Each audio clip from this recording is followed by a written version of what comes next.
And thank you for having me tonight and for being able to tie these flies with the club.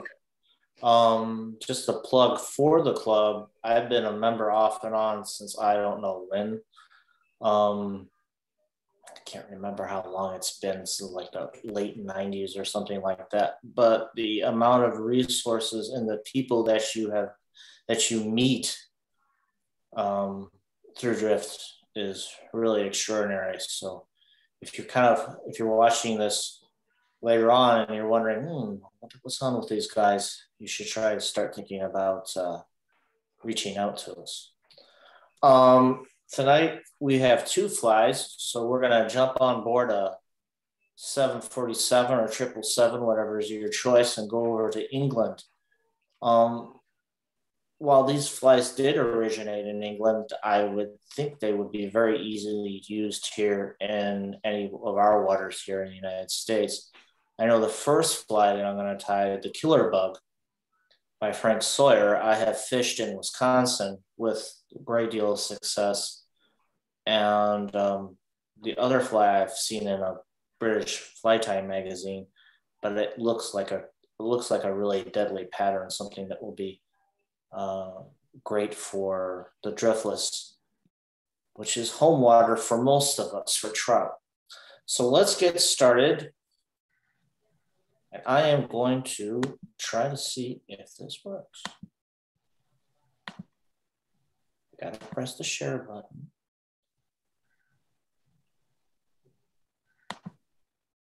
How's that coming up for everybody? Okay?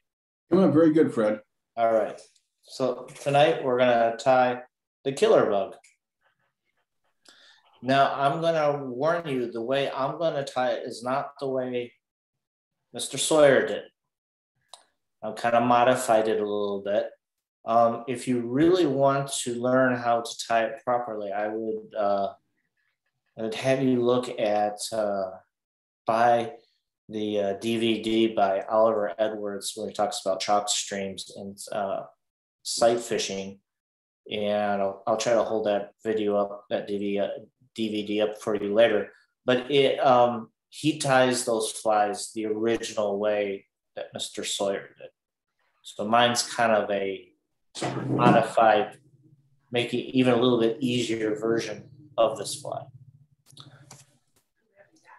So a little bit about Mr. Sawyer before we begin. He was born in, let's see if I can get rid of this here. Perfect. He was born in Mill House in Beaufort, England, by the River Avon in 1906. And when he started out, after attending high school, schooling, he started out as assistant keeper to the Officers Fishing Association. And they owned a section of the Avon by Wiltshire. I'm hoping I'm pronouncing this correctly. Over there, it's a little bit different. Clubs own sections of a river. So it could be very possible that given today's or this evening's conversation, maybe DRiFT will buy 4 miles of the DuPage River. But no, the clubs own certain sections of the river, and you go out and fish that section, and you have to pay a certain amount of money to fish that water for the day. And you generally, it's what's considered as a beat, and you get certain sections of the water all just to yourself. So over his time going from eventually being assistant keeper to head keeper, he created these flies that we all know. And I think anybody who's been involved in the sport of fly fishing knows these after a couple of years. And that is, of course, the pheasant tail nymph. Now, the Sawyer Swedish nymph or the Swedish special might not be so common, but the pheasant tail nymph is definitely something that we've all run across. And his original version is quite different from the way we tie it here in the United States, but still we use it quite a bit. And the last one, Officers Fishing Association, is now called the Services Dry Fly Fishing Association. And if you are interested in fishing in the footsteps of Frank Sawyer, you can. And there is the website that you can hit the link to, and they will give you all the information you need in order to schedule a time and get yourself set up to fish that water. And I think if I'm not mistaken, I think it's still owned by the Ministry of Defense, because it was all water given for their servicemen to fish. Let's see here. Okay, now it's going to get fun. Oh, there we go. Okay. He also pioneered the never even style of nymph fishing with his patterns. And what he did was he used the wire to weigh his flies down to get underneath the surface of the water, which was pretty unique. For most English streams, chalk streams especially, clubs will have rules. And a lot of them have rules that you are only allowed to fish dry flies in a certain manner.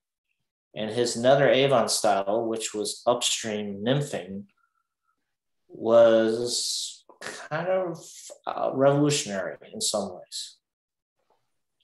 A gifted river keeper, he was also a tireless conservationist.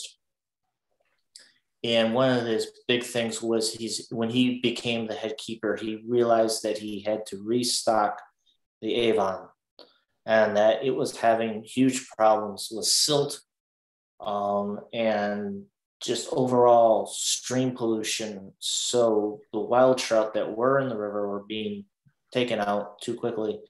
And he worked with other streams and he worked with other clubs, I should say, to get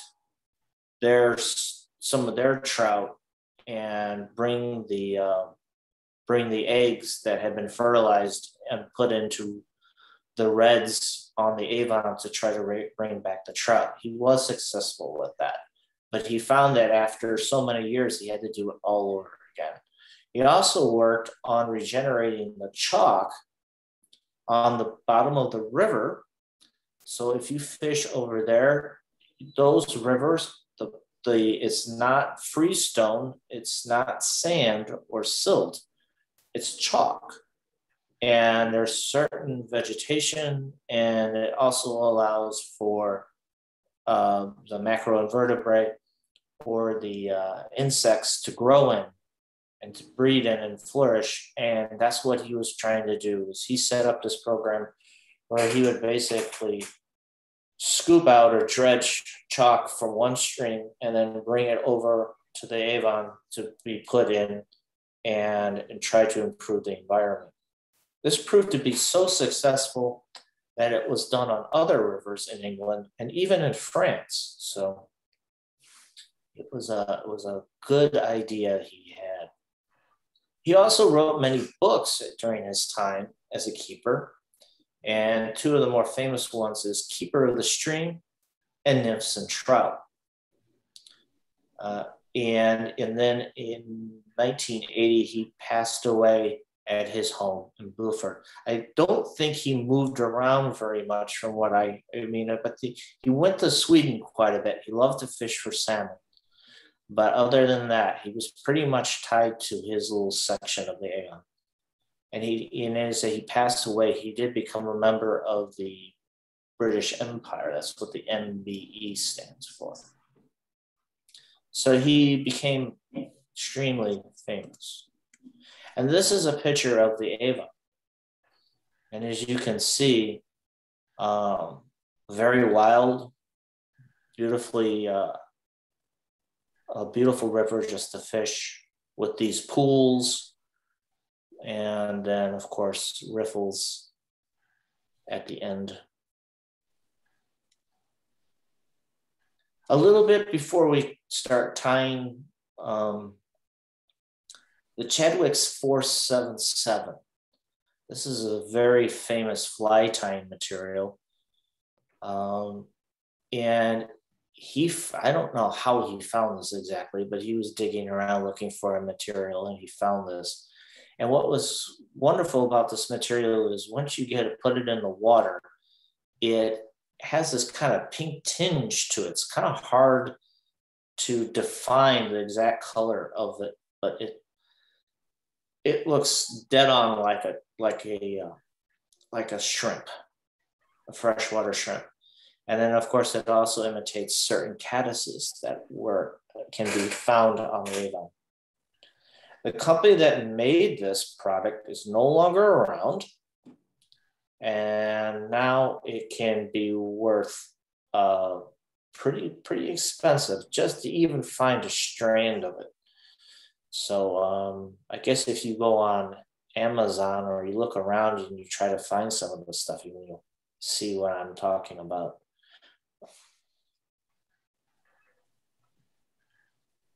There is a replacement. There's this company, I don't know how long they've been in business. I just started hearing about them this past year, called Semper Fi, which I guess is kind of a takeoff on the Marine Corps Semper Fi. But it is a recreation of the Chadwicks. And so far, everybody seems to like it. And it's catching grayling. Now, over there, especially on the upper regions of the Avon where he was a keeper, they had brown trout, but they also had grayling. And at one time, grayling were considered to be a nuisance or a pest. And now they are taken for what they should be. And that's a great game fish. So they're not treated poorly anymore. Basically, it used to be if you caught a grayling, you would throw it up on the bank to let it go. You didn't want that competing for the brown trout for food and stuff. The killer bug can be tied from a size 14. That's what we're going to tie tonight. It can be tied all the way up to a size that can catch salmon, as Oliver Edwards said in his video. So it's quite an amazing bug. Quite an amazing pattern to tie. And then if you're interested in seeing him tie a fly, and I don't think I'm mistaken in saying this, I don't know if he's using a vise when he's tying this. You can go on and see, click on that YouTube video and see Frank Sawyer actually tying one of his flies. That's pretty amazing, considering, he didn't have all the magical fly tying equipment we have now, and he tied flies that just really were very, very good for his section. And here's another picture of the Avon, and of course, you get all sorts of traffic. Huh? Fred, could you back up? I want to copy that link. Oh, sure. S9V. I have nothing to do but watch YouTube videos. So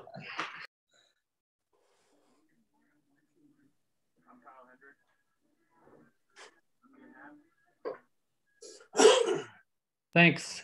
Sure. Okay. So this is another picture of the Avon with a beautiful bridge across.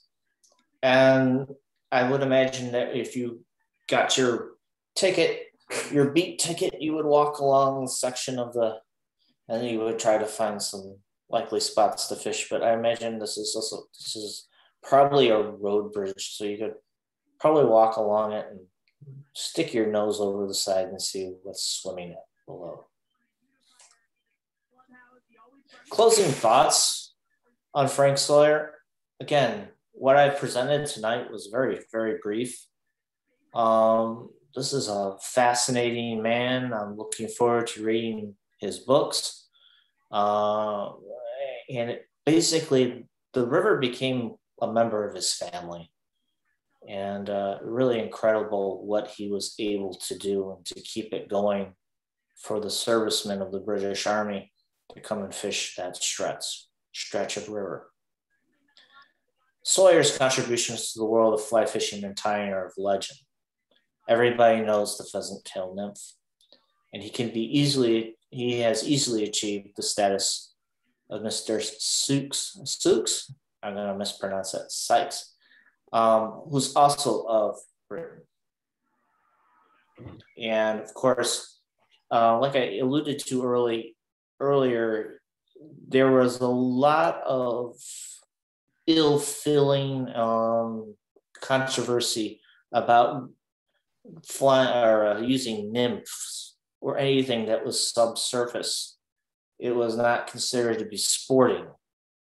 Instead, you were supposed to be fishing flies that were on the surface, and you could actually see the fish take the fly. Along the way, his methods and studies of aquatic entomology could have been inspired by such gentlemen as we all know here in the United States, Gary LaFontaine, with his work with the caddis. And he has certainly had a bearing on Britain's Oliver Edwards.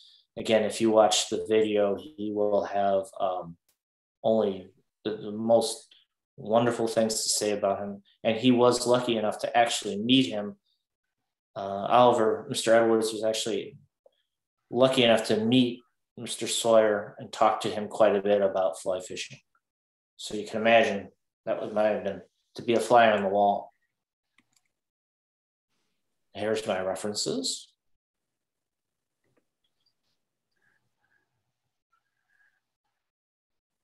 And materials for the killer book. So you can use it in pretty much any wet fly hook. Since it's an English pattern, I'm going to use the Partridge G3A, size 14. We're going to use 8/0 thread. And the yarn, again, I would recommend the Semper Fi yarn. I'm using a poly yarn, Antron yarn that's 3-ply. It's tan colored that kind of replicates it a little bit, but it's not anywhere near close to what we would have originally tried to use. And then to weight the fly down, I'm going to use Zonker tape, but you can also use lead wire. It's pretty much your choice. And that's a picture of what we would be using tonight, and what you'll see me use tonight. So I'm going to stop for a moment, and then we're going to change cameras. If I can get the mouse to work. Here, let's see if it'll work. There. And we switch cameras to the digital microscope. And there we go. So there's a size 14 hook ready to go. So the first thing I'm going to do is cut my Zonker tape. You can kind of see that. It's exactly the same thing you saw on the picture. I'm going to cut this pretty narrow.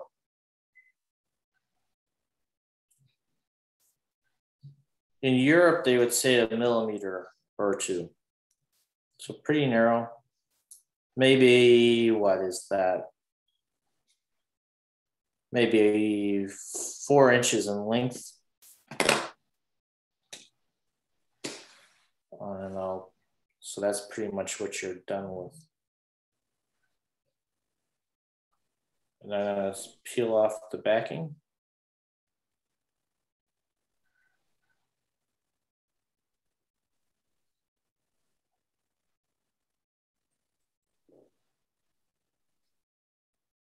And then I'm going to apply it. The first thing I got to do, that helps a lot. All right, here we go. So I'm just kind of putting this on and touching turns. Not a whole lot on there. But again, if you want more weight on, you put some more lead on.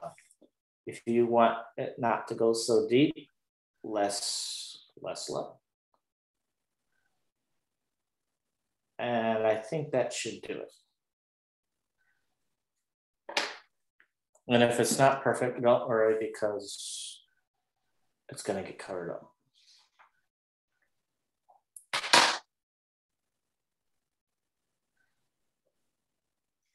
All right, so that's the weight. Now what I'm going to do is I'm going to put on the thread. And I'm going to start at the eye of the hook. And I'm going to work my way back. Try to capture some of that lead that might have tried to get away from me. And then I'm going to come back here and finish off. All right. Now, if I were to tie this with the wire, I would again start here in the back, move up to the eye, and then come back and finish back here. And now let's start with the actual yarn. So this is kind of neat. All you do is you start up here at the hook eye, and you just ever so carefully start tying in. Get my thread out of the way. Now I've got a little left over there, so I can cut off that tag the best that I can here. Hold your thread with tension, not loose, and just keep on working to here. We're almost a little bit past the what we would call that, like the hook, well, we're well past the hook, but by the barb of the fly is what I'm trying to say. Now we're gonna come forward.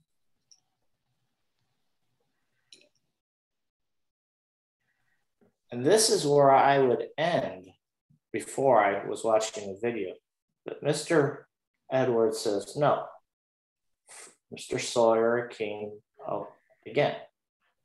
And this gives it that really kind of juicy morsel appeal. And I guess if you wanted to, you could even try to twist this a little bit, but that's not necessary. All right, now here's my thread. Now I'm gonna catch that yarn material, tie once, tie twice, tie 3 times. Am I happy? Does everything look the way I want? Yep. Now I'm gonna tie behind the material now. Once. And the hook. You're caught on the hook point with your thread.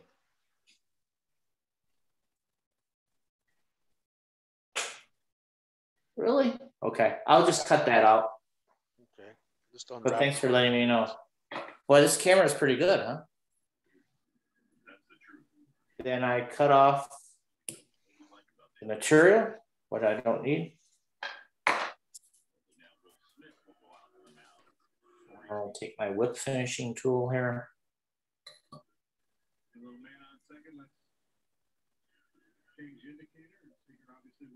And then apply a whip finish. Nice and tight. Happy with that. There goes that material that got caught.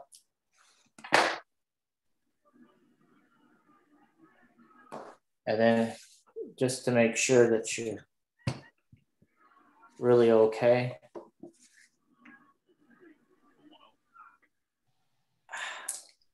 This is getting almost stuck.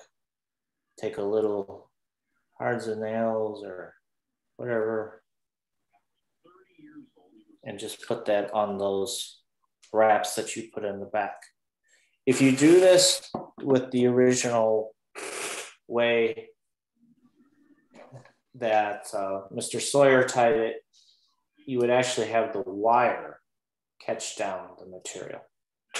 And just do a little bit of trimming to make it look nice. And that's the killer bug. It's that simple and it's that effective. So there you go. So that is the killer bug. Our next fly is coming up. I'll put that down there. And I'll put the next hook in the vise. And I will come over here. And let's see here. Share screen.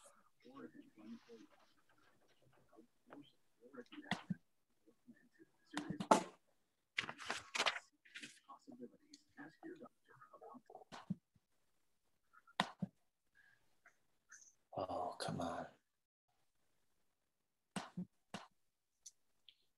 Well, I got this to work last time, but let's see.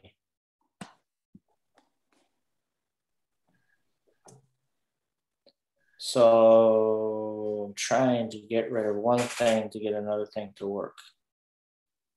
Ah, there it goes. Finally cooperated with me. Okay, so the second fly we're going to tie tonight comes from the October 2020 issue of Fly Fishing and Fly Tying magazine, and is from David Southall's article, Angler's Mantra. You can find that on page 30 to 33. This is going to be a very simple yet effective looking immersion pattern. It's called the Shuttlecock, and he ties this many different ways.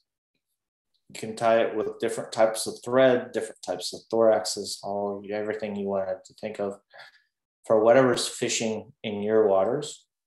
And he even goes so far as to just suggest, and I think it's a good suggestion as we all get a little bit older and our eyes don't work the way we like to, using pink or other brightly colored CDC feathers, so that if you start tying it in like a 16 or 18, you can see the fly and see when the fish has taken it.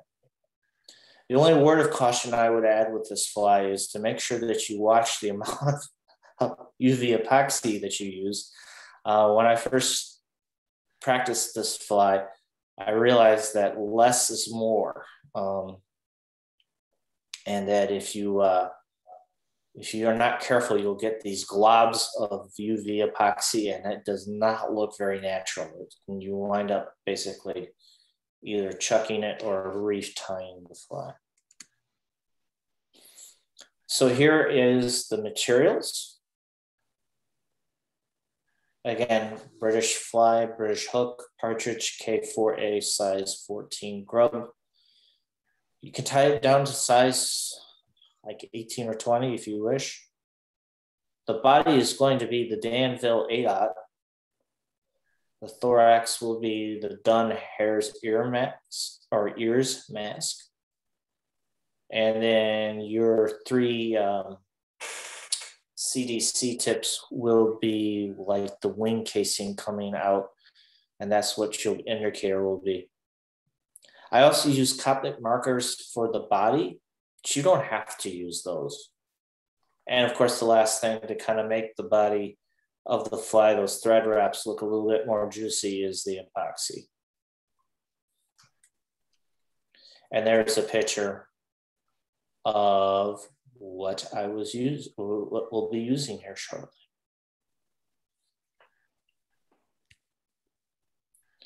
All right. So go back. Whoa. Give me 5. Give me 5. Don't want that.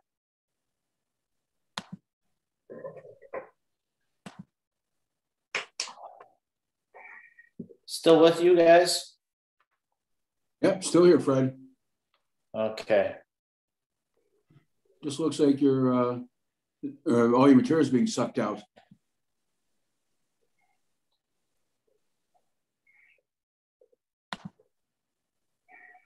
Here we go. Stop share. There it goes. Okay.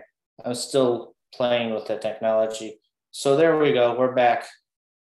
All right. So you should have an image of a hook and a vise. Mm-hmm. All right. Here we go.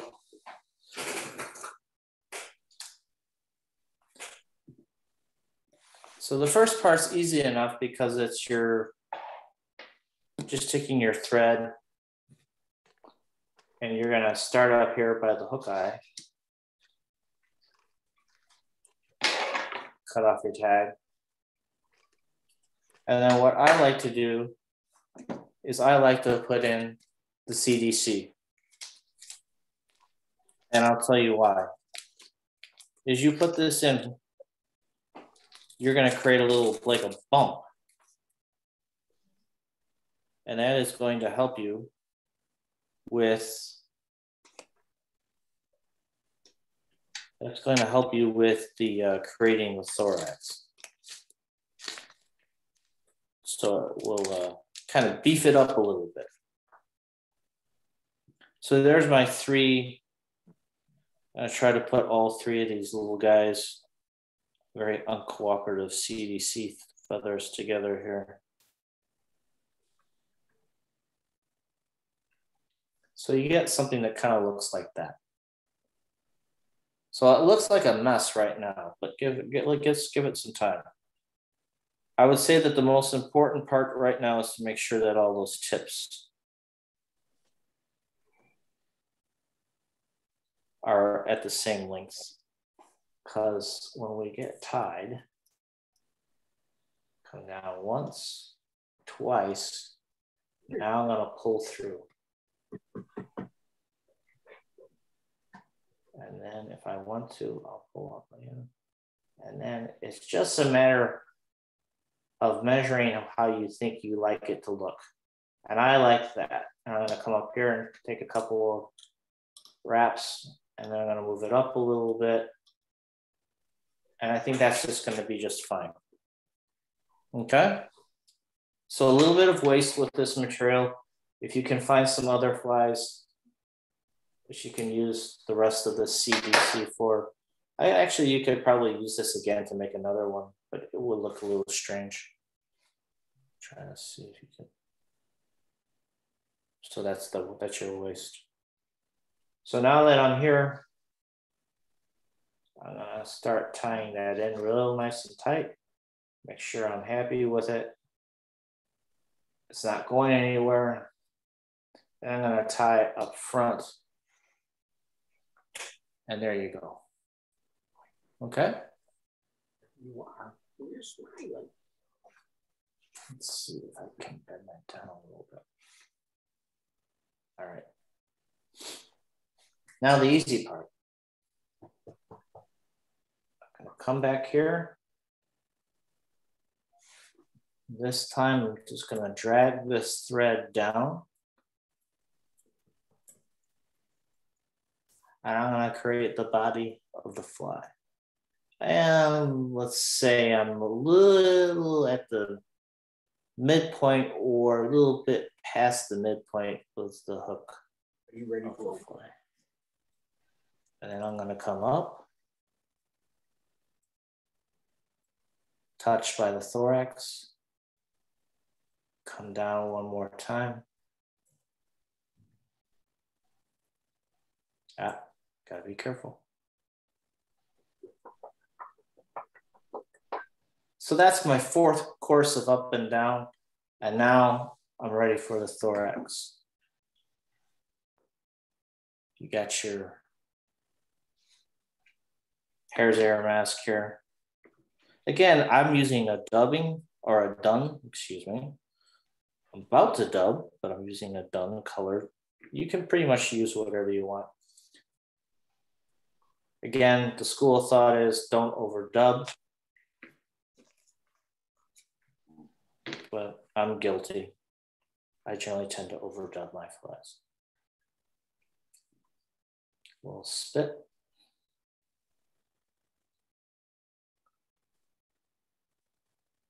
Separate that out. And there, hopefully you can see, now you'll see this dubbing come along. And now I've created my thorax. I don't want to get too crazy. I'm going to come up front again. And now it's going to get a little interesting. I'm going to pull all that CDC away. Move that out of the way. Come in with my whip finishing tool. 1, 2, 3, 4. Should be good enough. Make sure I don't get any of the CDC hackle caught in there or feather. and that's the fly. Now, if you want to get a little artistic, you want to get a little crazy, you can come in with your marker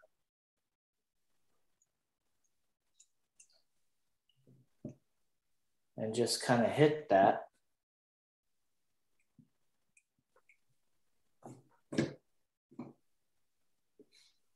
So that was the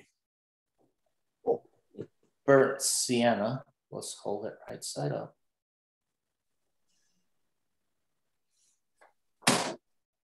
And then sometimes I get even a little bit crazier, and then I hit it again with the burnt umber. Funny dog. Brad, could you tell us a little bit something about those Copic or Copic markers? I've never used them before. Well,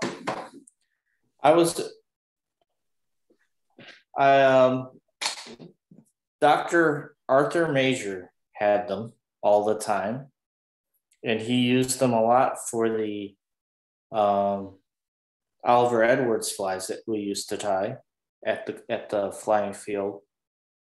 Supposedly they're waterproof, but they do. I think the reason why they were used was they're just a very high-end, nice quality marker, and you can get pretty precise with them if you want. And as soon as I started using them and buying a couple, you get addicted to them. And you can find a lot of colors that they manufacture that are very close to, maybe not mayflies, but certainly caddises. So, and the other thing that you can do is you can actually refill that pen. Yeah. They sell a refill bottle.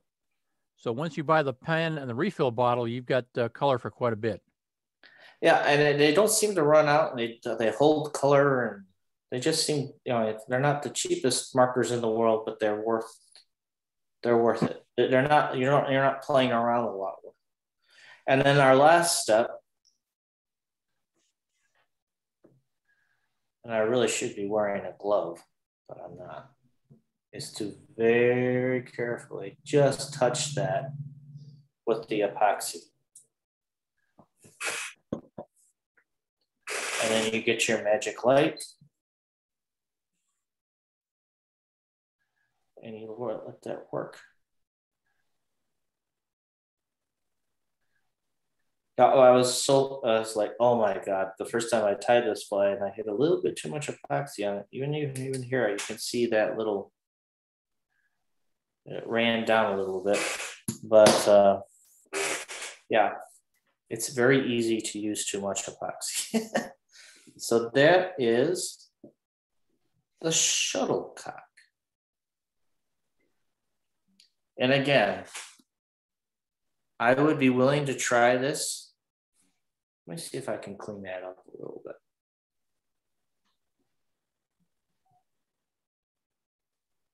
I would be willing to use this on the driftless and see how it works. Again, it's not a very difficult tie. If you lose one, it's not the end of the world. All right, let's move around here.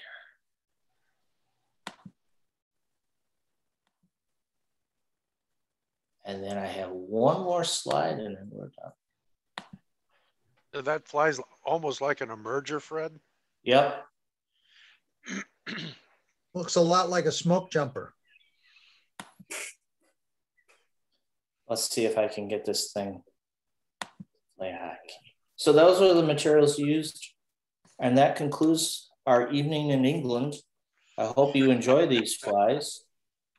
And of course, tight lines. Got to credit Pete up at the Driftless Angler, my guide last summer, for taking this shot. It's a great sport. I can't tell you how many great people I've met in the sport of fly fishing. So I hope you try these flies, and I hope you have a lot of success with them, and you're able to catch a lot of great looking fish with them. And that's it. I thank you again for letting me give my presentation this evening, and enjoy your spring and summer fishing. Good job, Fred.